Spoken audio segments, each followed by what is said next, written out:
ہم کو وہ نہیں ہے کہ ہم کسی خوف کی نفسیات میں جئیں کہ ہم کہیں اور کے ہیں.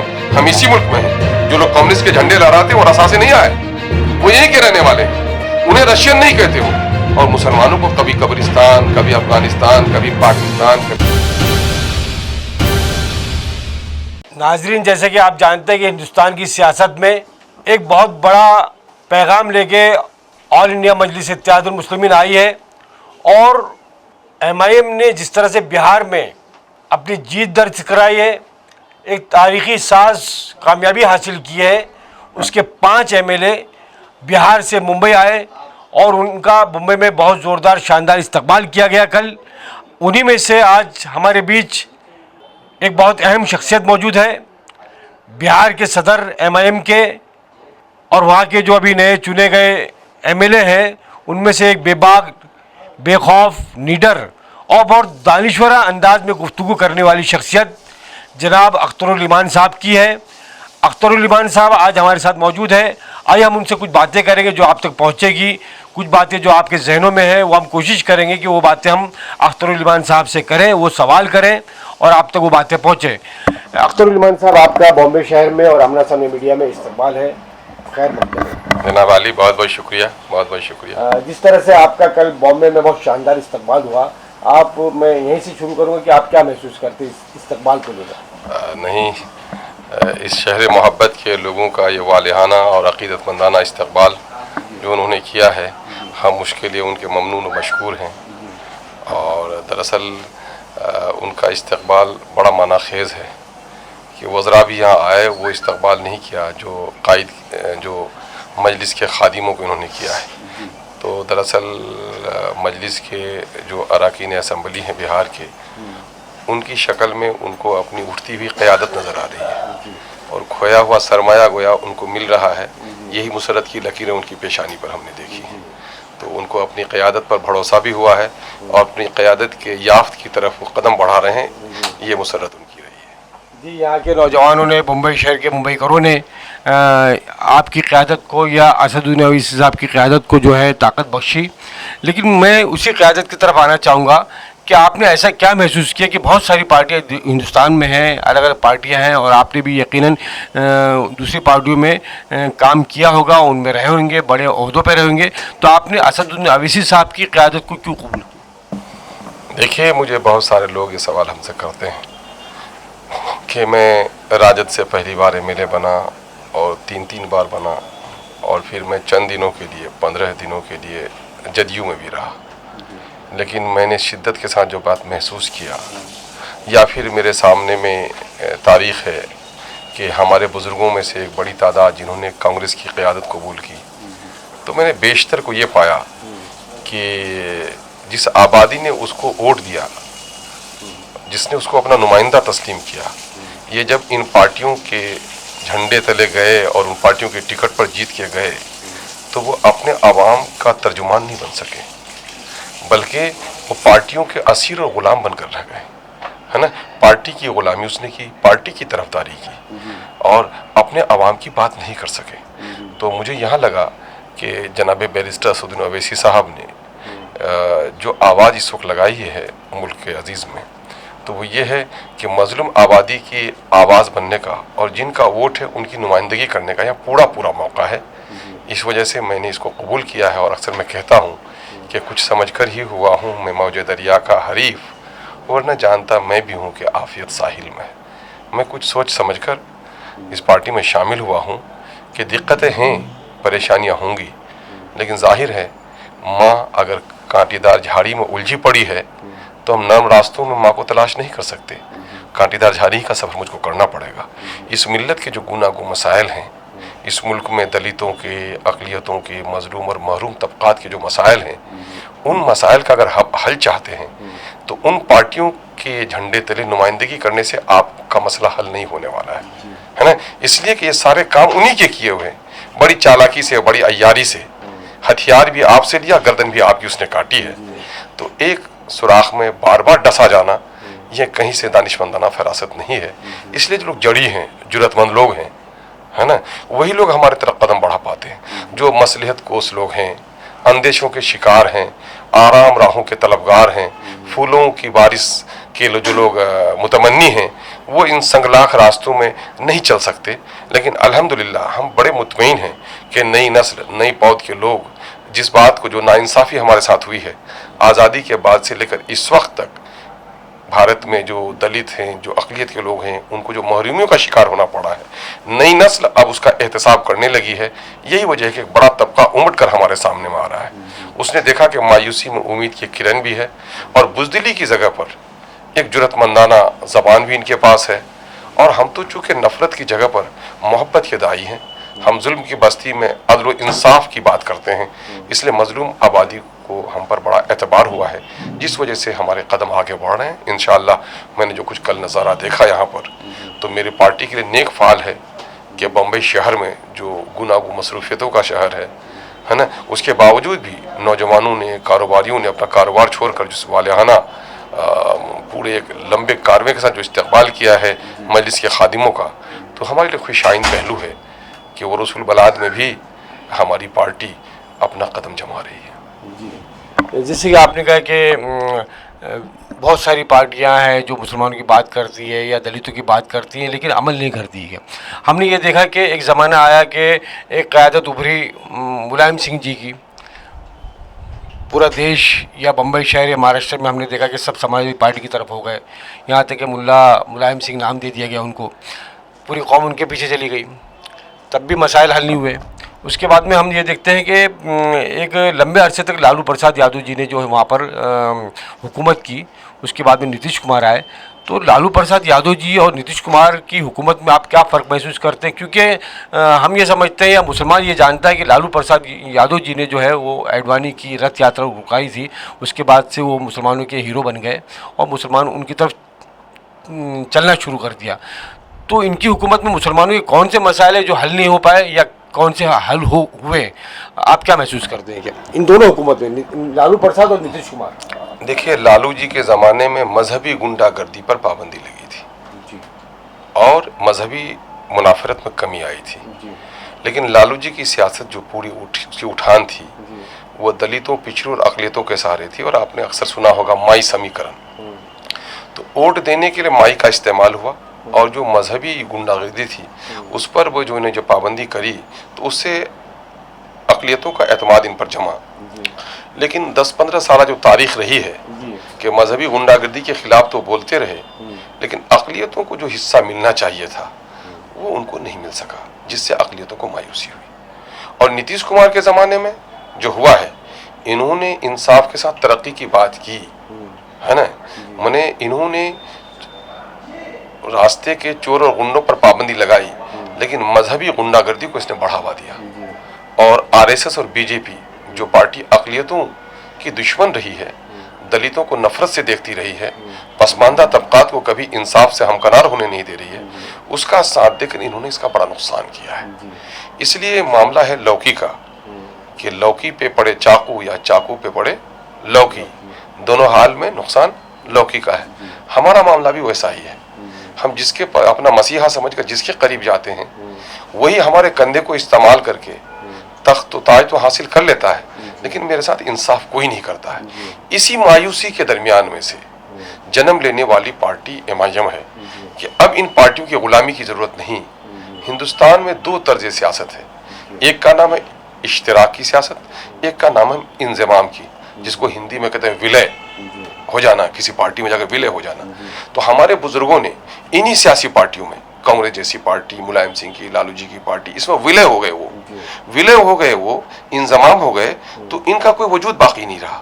اب اسی صاحب جناب بیرسٹر اسد نبوی صاحب ہمارے جو قائد ہیں، وہ یہی کہہ رہے ہیں جب تم ان میں مل جاؤ گے تو اپنا وجود کھو دو گے. ہم اس ملک میں بادشاہت کے طلبگار نہیں ہیں، اس ملک میں ہم وزارت وزما، وزارت عالیہ کی کرسی کے طلبگار نہیں ہیں. اس ملک میں آئین نے اور دستور نے جو ہمیں حقوق دیے ہیں، ہم انصاف کی زندگی جینا چاہتے ہیں، اور جو دستور نے میرا حق متعین کیا ہے وہ حق ہم لینا چاہتے ہیں. اس لیے ان کے درمیان میں ہو کر نہیں ہوگا. ایک بڑا لمبا تجربہ ہوا ہمارے بزرگوں کا. اب اپنا وجود الگ سے قائم کرو. اور اس کی مثال بھی ہے کہ خود لالو جی کو آپ دیکھیں گے کہ 90 سے پہلے یادووں کی حالت بہار میں اچھی نہیں تھی. لالو جی آئے تو یادووں کو امپاور کیا. آپ آئیں گے